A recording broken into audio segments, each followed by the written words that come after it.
Branding for Entertainers, episode number 9. Guys, you are in for a real treat today with the guest that I have on. This guy has performed on the History Channel, A&E, HBO, Hallmark, the Travel Channel, and even HGTV. And that's just some of the networks he's been on, and his list of shows that he's been on is just extensive. And I can go on and on about his credentials, where he was a house magician for the Venetian Hotel and Casino in Las Vegas, or even the Orleans Showroom in Vegas. And he is a staple at the Magic Castle in Hollywood, and also has performed at the Magic Circle in London. Again, this guy's credentials just go on and on and on. And that's why it's so important that you listen to this episode today, because he's a working pro, knows exactly what he's talking about. I'm so excited to have as my guest today, Mr. Paul Draper.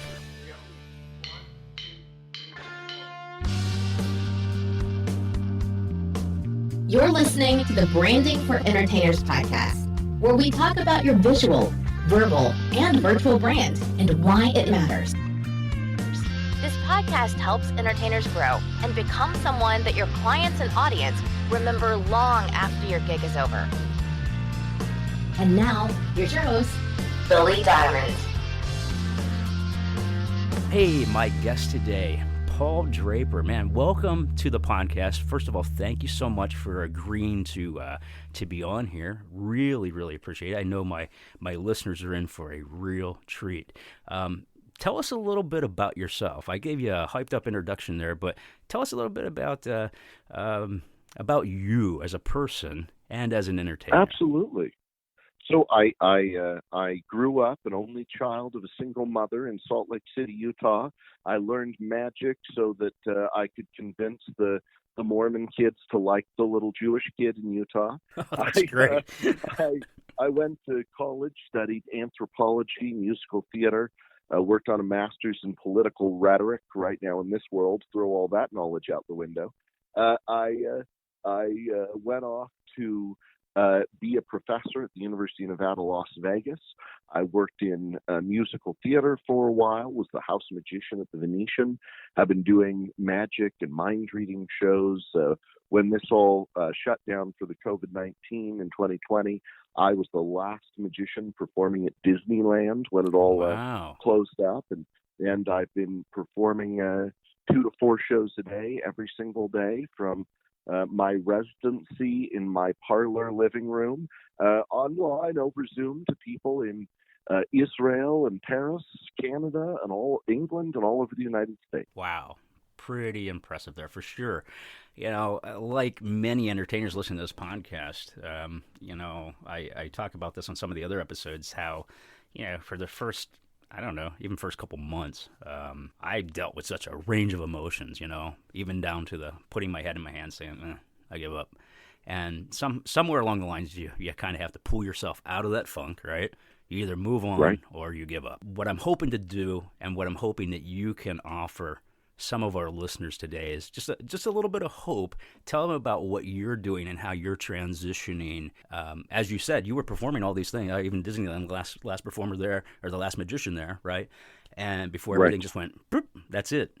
So, I don't know, talk about your mental state at that point where they said, well, this is it. And you probably kind of seen it coming, but were you prepared as an entertainer to... Look, no one's prepared, and it's all about what our personal change strategy is. We have our change strategy that we have built into us innately, and we have our change strategy that we've developed and decided to work on within our own lives. Mm-hmm. The Harvard Business School talked about several years ago the primary change strategies that people use. The first one is avoid. Change is coming. I'm going to avoid. I'm going to hide in a hole, and I'm going to wait for the change, wait it out, because it's not going to affect me. I know a lot of people that their change strategy is still avoid. Avoid has great evolutionary fitness. There's great benefit. The hordes are coming over the mountainside with swords, and if you say, I'm going to run towards them and fight them, you die and you don't pass your genetics on. And if you hide in a hidey hole, you can survive for a long time by avoiding. But that's harder in today's ever-changing world. The second one is accommodate. I will change in order to accommodate others. So if there are other people that I need to accommodate and I care about them, I will change for them. The next change strategy is force. I will only change if I am forced to change. If the police and the military show up and say you must or you're going to jail. The next change strategy is that you will collaborate with change. That you will say, I want to be a part of the change. I will collaborate with the change. I'll bring in some of my ideas, some of the change, and figure it out. The other is cooperate. That I will cooperate with the change. I don't like it, but I accept it and I'm going to move forward. And so we all have our own change strategy that we use. And and not to cut you off, but as I was listening you say those, I was thinking, yeah, that's me. Right. That's me. Went through that. So it can be multi, right? Where it's like you go through at those different phases, times. right? You have different ones. I'm sorry, I didn't mean to cut you off. So I was performing at the last major trade show in Las Vegas. It was a 5-day trade show with 200,000 attendees and 2 million square foot of trade show space. And I was there, and on day 3, they told us all to pack up and go home of the 5-day trade show because of COVID. And then the next day, I went out to Disney to go perform my shows at Disneyland. And they said, okay, you're not going to be performing in Disneyland because we're going to shut down the park. So we need you to perform outside the gates for guests that are still here. And then we need you to perform in the hotels because we're keeping the hotels open. And I stayed there, and I was the magic of Disney for the last few days. And then that shut down. Then I flew to Colorado for a sold-out theater, and that shut down. So we had to give all the tickets back. Flew back, was going to perform the last week at the Magic Castle in Hollywood, but that shut down. And I went back to my hotel and said, well, what do I do? I don't have enough savings to just sit this out for however long it's going to be. If this is big enough that Disneyland is shutting down, the only other time they ever shut down was on 9/11 for one day. So if this is big enough that they're shutting down, this is going to last a while. So the first thing I did, like everybody, is I emotionally collapsed about it, and I sat in my hotel room. I decided I was going to stay there and eat fast food for 3 days. And I did. And I stayed there, and I said, okay, what am I going to do? All right. First thing I'm going to do is I need capital now. So I'm going to create a Patreon page at patreon.com/Paul Draper to raise capital now. And I'm lucky. I have 52 people that join me on Patreon at different levels. Everywhere from $5 to $250 a month, and are helping me out. And they're getting a lot of benefit from that. And then I said, all right, next, what do I need to do? I need to find a market that still has money and still has a need that I can fulfill. So I tried to do corporate shows. I tried to offer training to other magicians, but they don't have any money. A lot of these things didn't work. And then I said, okay, who has a need? Well, entertainers have a need to get online and start doing shows online. Okay, so I made a video for Penguin Magic, and I made it very inexpensive. They wanted me to sell it for $50, and I sold it for $15 for Penguin Magic, for people to learn how to set up an inexpensive studio in their home. And that sold 200 copies. I was going to say, is that still available? That's still available. It's still available on penguinmagic.com. Type in Paul Draper. That sold 200 units in the first month. And then I've tried corporate gigs, and I did book 2 for Hewlett-Packard, 2 for Sotheby's Real Estate, 1 for Nokia. But really, who needs magic right now more than anybody is in the United States alone. We're not talking the whole world. I'm just talking about the United States alone. There are 18 million children, school-age children, age 5 to 18, who are at home right now. And that means that today, 20,000 of them are celebrating their birthday, and tomorrow 20,000, and the next day 20,000, and yesterday 20,000. And if I could perform for 4 of them today, and 4 tomorrow, and 4 the next day, so that they don't have a birthday at home alone, but instead their friends can gather around and we can have an experience together, that's wonderful, and that's a real need. Now, I've dropped from doing very expensive corporate shows to doing very inexpensive children's shows. But then again, I'm doing 4 of them a day from my living room. I was going to say, you don't have to leave the house, right? The beauty of that is you don't even leave. There's no travel expense. There's no, right? So I set up in my living room area here. I have a basement parlor area, and I set up a hot plate and a grill. And so today I didn't have any shows because it's Sunday, but yesterday I had 4 appearances. I was going to say, yeah, Saturday I'm sure it was pretty busy. Right. I woke up, took a shower, cooked a steak on the grill, cooked eggs in the frying pan, and ate it right here. Then changed into my suit, performed 4 shows, made tea for myself in between the shows, and then afterwards went upstairs and watched Disney movies with my sweetheart. So, I mean, it's not a bad life. Yeah, not bad for saying, hey, I got to think a little bit out of the box here. What do we do? 800 people saw me perform yesterday. Wow. I've had some days where 2,000 people have seen me perform. That's fantastic. And it's about fulfilling a need. Mm-hmm. And you kind of you have to shift, right? You either shift or you get left behind, right? Well, that's it. I mean, you have to make a choice. What is my change strategy? Do I accept it and change? Am I an early adopter to new technology and new ideas? Or am I someone that's stuck? Right. Now, are you using for a platform? Are you using Zoom?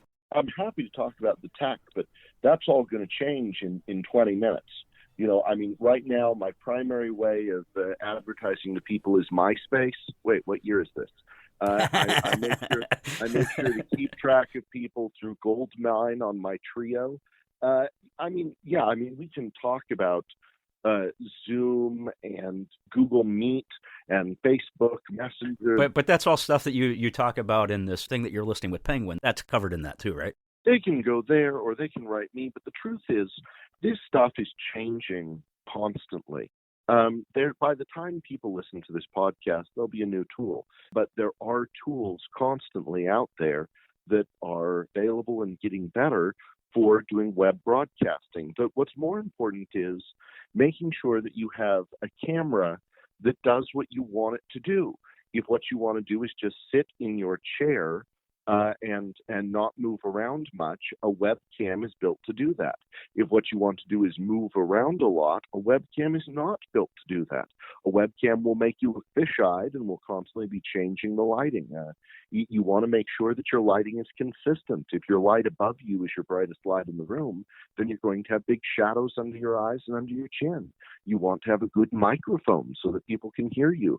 Just like a real theatrical experience, you want to hire an out-of-work actor to be your stage manager and help you out and pay them no matter what. Ooh, that's a good one there. That's a nice little tidbit of information. I mean, there's all sorts of tech stuff we could talk about, but the key is to constantly learn and grow and develop. And I'm receiving notes every day. Yesterday, I put on a friends and family show where I charged people $25 a family to sit down and watch the show. And then I reached out to some people I knew that worked in areas where there are people that have needs, and I said, give away free tickets to people you need that need magic. And they said, well, I know some kids that are in a homeless shelter. Yes. I know some kids whose mother died. Yes. I know some kids whose father left them. Yes. I don't need money from those children. Have them join my show. Yeah, that's fantastic. And from that, because it was the Friends and Family show, I sent out a survey and had everybody tell me, what was your favorite? What was your least favorite? What suggestions do you have to make it better? Every day, continuous improvement is your motto, to learn and grow. And that's great. You're not stuck into thinking of, well, this is how you do it, and I know how to do it. I mean, you're still kind of working out some things too. As you said, technology is changing every day, right? Right. For those that don't know, I mean, you've done TV. You're used to being in front of camera. It might have come a little bit natural for you as far as lighting and camera and mics, and the dynamics are a little bit different than a live show, obviously. Right. You're kind of used to that. Did you? What would be advice? I mean, I would think that some of the advice would have to be for anybody who would be interested in doing this is the dynamics really change from live entertainment to all of a sudden performing in front of a camera. Can you speak to that just for a little bit? We don't have to get off on a big bunny trail with it. No, of course. If you're doing a show that could happen in isolation without the audience being there, then that audience is better off watching a highly produced YouTube special or a highly produced Netflix, Hulu, whatever the current platform is special than they are watching you. The only reason that they should watch you perform live is because you are providing a live experience. Now, when we're on stage, that live experience is you can smell the sweat, you can hear the performer, you can see the spittle, right? I mean, right. It's about you can be there next to other people. But online, it's about interactivity and creating experiences where people interact and they engage and they play, and in the same way as any live theater, that they truly feel anything can happen.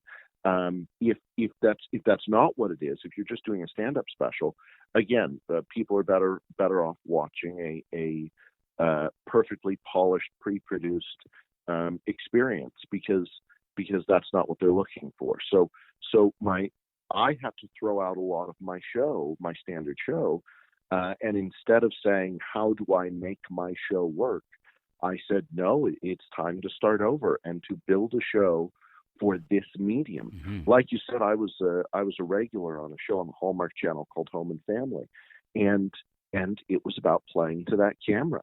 And when you play to a single eye of a single camera to people sitting in their robe on their couch at home, they don't want you to come on there, look around and say, hey, everybody, how you doing? They want you to come on and say, hi, I'm so glad that you are here to see this today. You and I are going to have an experience, right? You're talking to them in their living room. Mm-hmm. That's really great stuff. So you still do have that interaction. It's just a little bit of a shift, right? I mean, a lot of times if you're doing live performance, you can play off that audience. This is a little bit different. I mean, in Zoom, you can see them, right? So you can see reactions and things like that. So, but you don't. A little different than TV, want to. Right? Do not look at their reactions. Do not, because if you're looking at your reactions, then you feel as if you are making eye contact to the audience. But what you are actually doing is depriving them of eye contact. Because if you're looking at their faces, you're not looking at the camera, so you are not looking at them. Yeah. Oh, good point. Good tip. So looking at their faces is actually very selfish. Instead, you want to look straight into that eye of that camera. Put a little dot and say, look right here, because that's where they are. That's what they see. And, I have my stage manager take a couple of screenshots, so afterwards I can revel in the joy of seeing their faces happy and smiling. But instead, I have to imagine that they're happy and smiling because I can't really interact. I need to mute the audience right now, because most of the tools right now, if you don't mute them, it jumps off of you to somebody else in their living room. Sure. And that takes away your shot for the rest of the audience. So this is more like Mr. Rogers. He didn't shoot with a live studio audience, or Barney the dinosaur, or Dora the Explorer. They pretend they see you. So do you have any interaction at all within that show? In other words, are you even a warm up or anything like that? I guess that's what I was kind of saying when I'm saying looking at them. What does that interaction look like? Right. So I don't ever look at them. My screen is black. But because I don't want to watch myself either, because suddenly you watch yourself and suddenly you become narcissist, right? Right? You're staring at your own reflection. So instead, I say, all right, I need somebody to help me.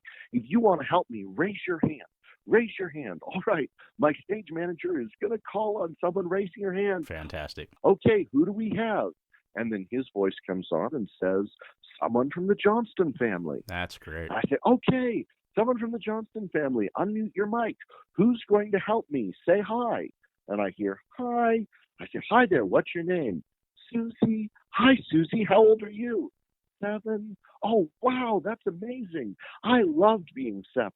Are you going to help me make some magic? Yeah. Oh, I've been waiting all day for you to help me make some magic. I'm so lucky that you're here, right? Mm-hmm. And so it's an interactive live experience. That's great. I saw a magician last night on another live show like this, and I felt very bad for this entertainer. This individual said, all right, I need somebody to help me. And then they paused and looked through the screens, and we're watching them look through the screens, and they say, okay, I've unmuted somebody at the X family. Hi there. And they go, hi. So have you been watching? And they said, kind of. Oh, wow.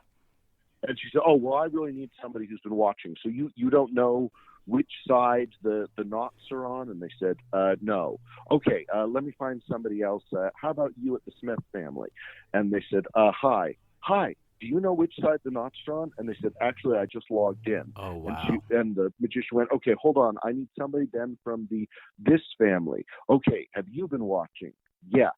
Great.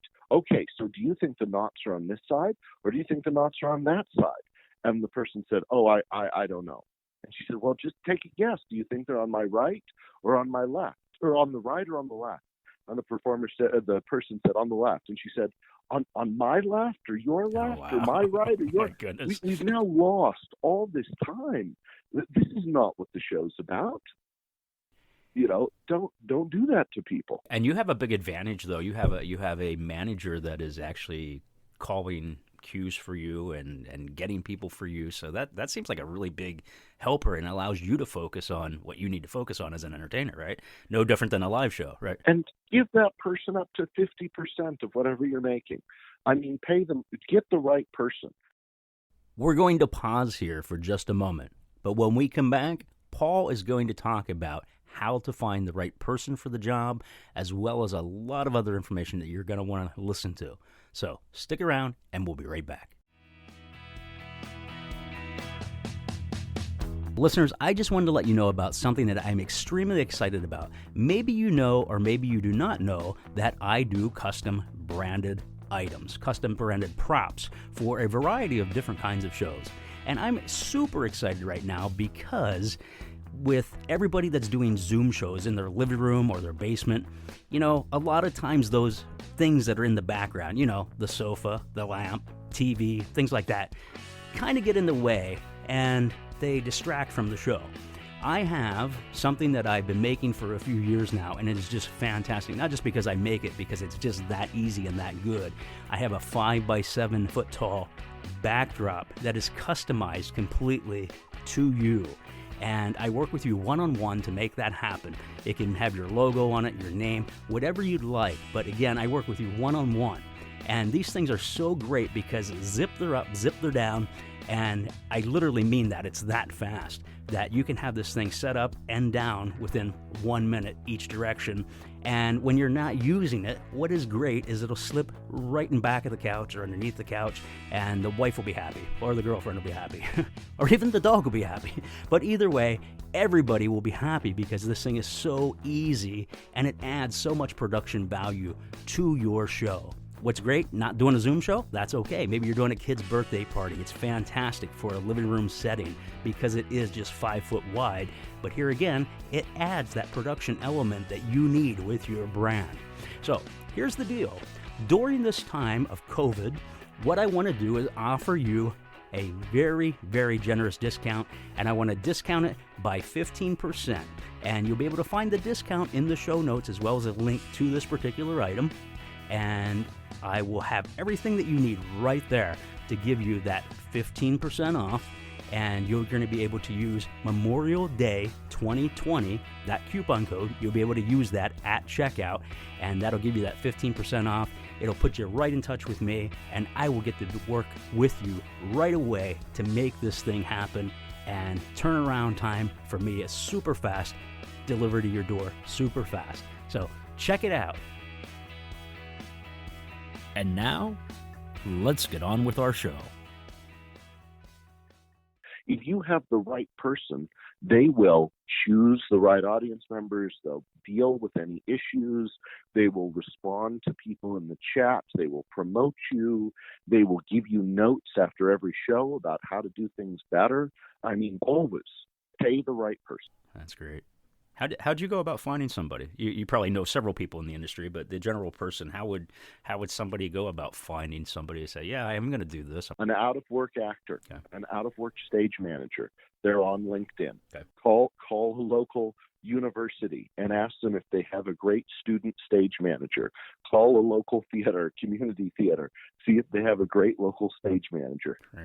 Great. I mean, that person is probably making minimum wage, maybe at top double minimum wage, and so pay them double whatever that is, and they will be delighted. That's great. That's really good advice for sure. You know, right now in LA, minimum wage is $15. So if you pay somebody $30, they will be delighted. Sure. I always say pay people what they're worth. Right. You know, and they will outshine and outperform anybody else because they appreciate it. My stage manager, I also have been sending him DoorDash delivery food. Oh, I that's give him great. bonuses, and I thank him publicly on Facebook. You know, get that book, The 5 Love Languages. You know, some people's love language is gifts, some is acts of service, some is quality time, some want words of affirmation, right? Figure out what makes them feel appreciated. Sure. And give them that. Fantastic. Man, really, really, really good stuff here. Let me ask you, as far as like not so much promoting this, but are you charging like a ticket fee for the show, or how does that work? Or are there several ways a person could do? I mean, obviously you could do a Patreon and things like that, but what do you? So I've had some shows where I have said I need to find wealthy people or wealthy businesses who want to contribute to society. Mm-hmm. And I ask them to donate money to me to provide scholarships for Tier 1 schools where children are 90% below the poverty line, or provide shows for healthcare systems where I'm performing for children with cancer in oncology departments and hospitals. And also that's where a lot of the money from the Patreon is going now.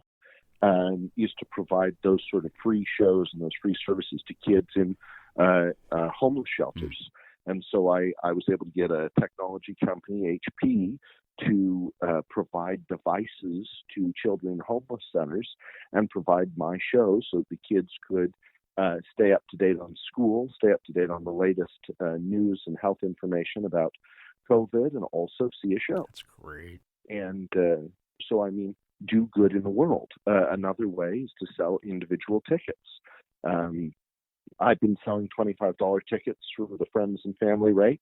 That's great. That's cheap entertainment, right? I mean, that's cheap live entertainment. Even though it's on the internet, it's really, I mean, for a whole family for $25. I know Helder is charging $85, but they get a kit in the mail. I've done one as a co-op with Lowry's The Prime Rib, where people went and picked up their prime rib and had that with the show. I've done one with one of the winners of Cupcake Wars, Justin Willman's old show, and they delivered cupcakes to the households, and I made the cupcakes magically appear, and then the kids got the cupcakes. I've done it where it's one rate for up to 1,000 people. I've done it where it's one rate for up to 15 devices and then $25 per device after that. I mean, there are a lot of ways to slice this up, but you just have to say, who is my audience? Yeah, I was going to say, I think it's really important to know that going in, right? Who that audience is.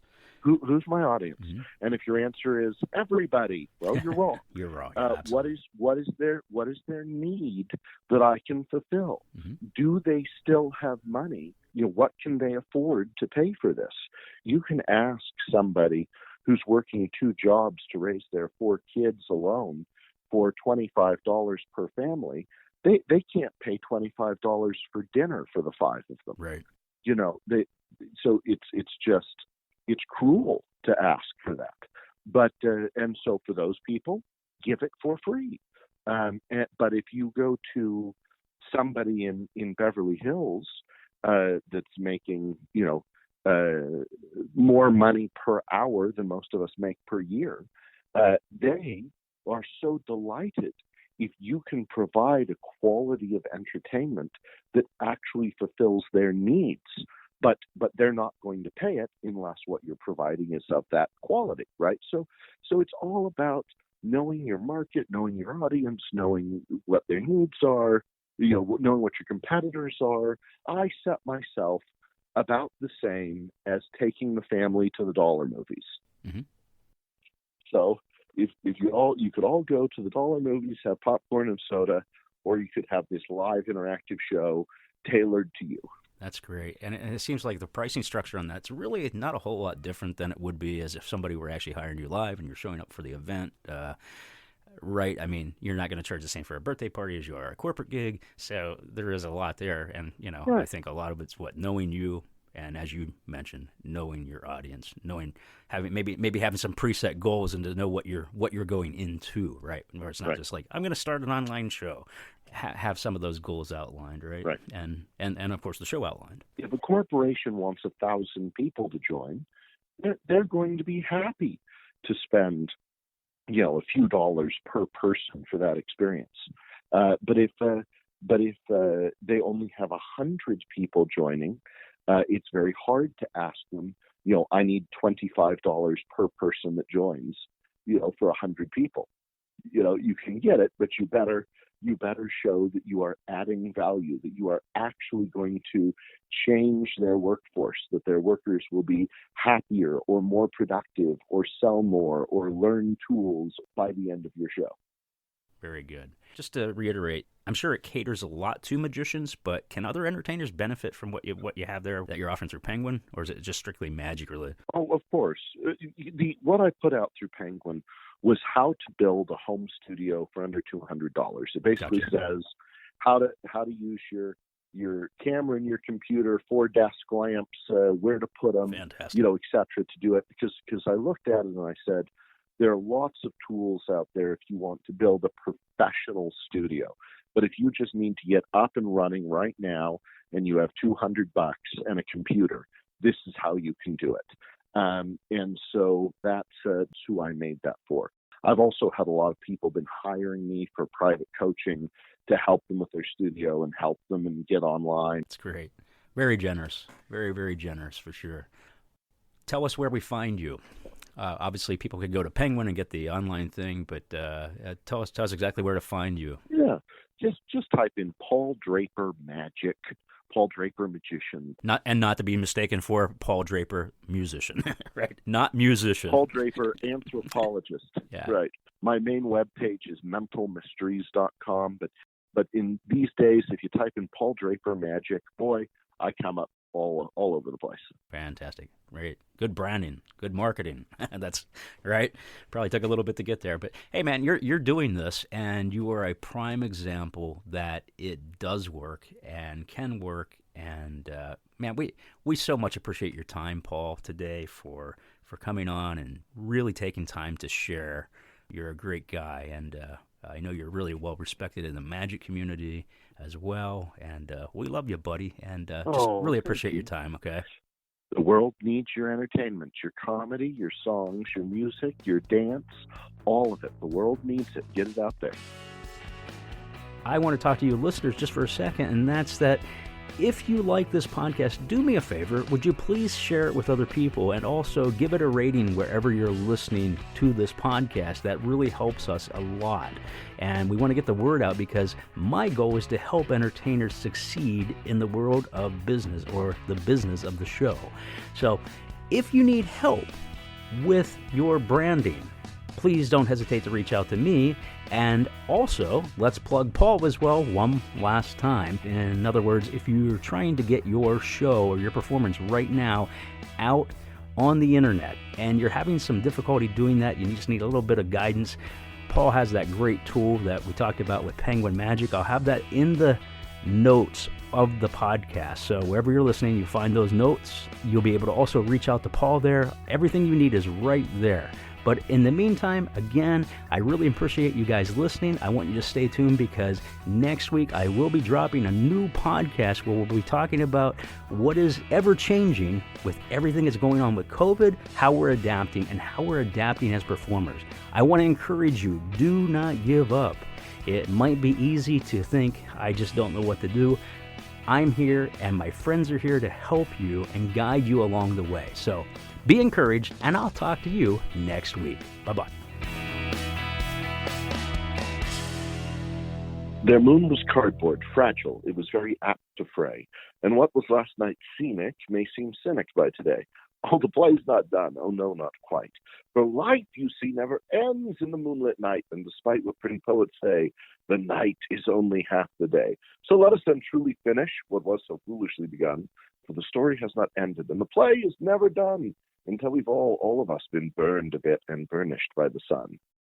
Well, I did my mic check like a while ago. I just wanted to hear you finish that.